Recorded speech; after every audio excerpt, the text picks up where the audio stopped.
Hi, this is Basil Green speaking, and welcome to the virtual comedy show where there is no end to it. It's been a while since I've hit one of these recordings for the virtual comedy show, but remember, I am an unprofessional comedian, so I think you will excuse me for not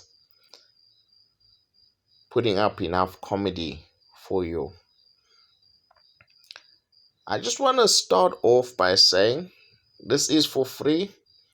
So if the jokes are not funny, there are no refunds, and you can just laugh at me if the jokes are not funny for making dry jokes. So I want to start off with a joke.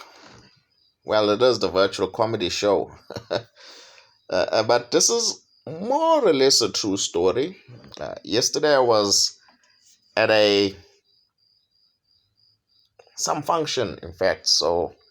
And I was part of the catering team. My sister and a couple of ladies from her church, they run a catering service, and so these people invited them. So as we were preparing to make, preparing the food for the function, my sister plots out, remember guys, you cannot eat the food before we take it to the people.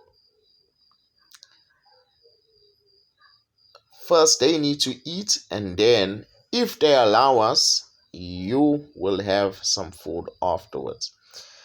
So I decided, okay, hey, for me it was like a culture shock. I'm saying, oh wow, this is not a South African company. In South Africa, we eat first, have our fill, and then we give people their stuff afterwards. As she was talking, I was just reminded, okay, I made an example to the people. Hey, guys, no, man, we don't do things like this here in South Africa. Look at the roads in some of the communities. You go into the road, two cars can't fit on the road. Why? Because the people ate.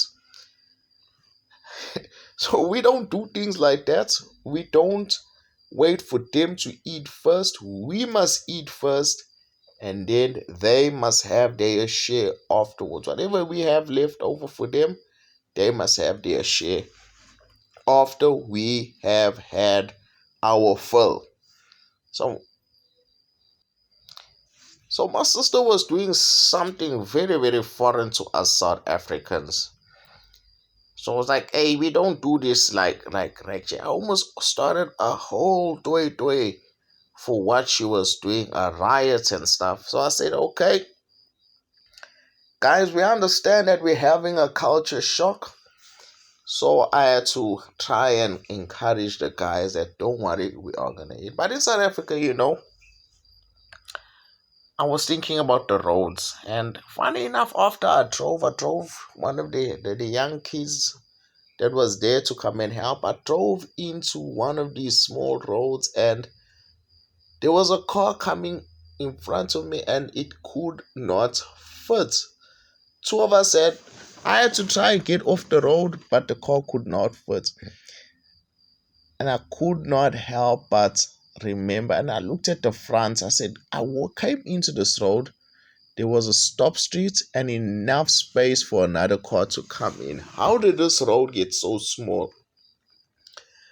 When I look at the cul-de-sacs in the areas, the normal roads that were made in the past, and in some areas that are fairly new, those cul-de-sacs, some of us call them dead ends, those cul-de-sacs are big.